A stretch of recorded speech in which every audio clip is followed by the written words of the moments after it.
Saint মার্টিনের উত্তর পশ্চিম সংলগ্ন গভীর সমুদ্র এলাকায় গত 27 এপ্রিল 2026 তারিখ সোমবার ভোর 4টায় বিসিজি স্টেশন সেন্ট মার্টিন কর্তৃক গোপন সংবাদের ভিত্তিতে একটি বিশেষ অভিযান পরিচালনা করা হয়। অভিযান চলাকালীন উক্ত এলাকায় সন্দেহজনক একটি ফিশিং বোটে তল্লাশি চালিয়ে অবৈধভাবে শুল্ক কর ফাঁকি দিয়ে মায়ানমারে পাচারের উদ্দেশ্যে বহনকৃত প্রায় 5,50,000 টাকা মূল্যের 900 বস্তা সিমেন্ট ও পাচার কাজে ব্যবহৃত বোট সহ 13 জন পাচারকারীকে আটক করা হয়।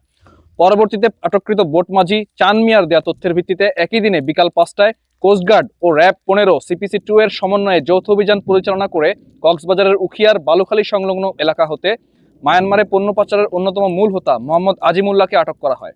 আটককৃত মোহাম্মদ আজিমুল্লাহ কক্সবাজারের উখিয়া বালুখালীর রোহিঙ্গা ক্যাম্পের বাসিন্দা। প্রাথমিক জিজ্ঞাসাবাদে জানা যায় সে দীর্ঘদিন ধরে মায়ানমারের নিত্য প্রয়োজনীয় পণ্য পাচারের সাথে জড়িত।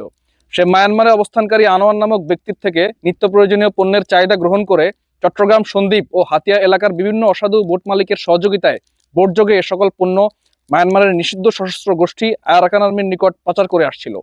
এছাড়া জিজ্ঞাসাবাদে আরও জানা যায় উক্ত পাচারের বিনিময়ে সে প্রায়শই মাদক, বিদেশি সিগারেট সহ অন্যান্য নিষিদ্ধ পণ্য বাংলাদেশে নিয়ে আসার চেষ্টা করত।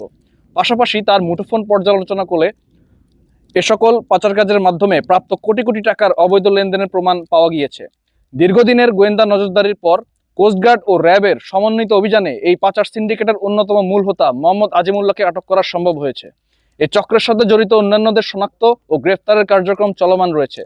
জব্দকৃত সিমেন্ট, পাচার কাজে ব্যবহৃত বোট, আটককৃত পাচারকারীদের পরবর্তী আইনানুগ ব্যবস্থা গ্রহণের কার্যক্রম প্রক্রিয়াধীন রয়েছে।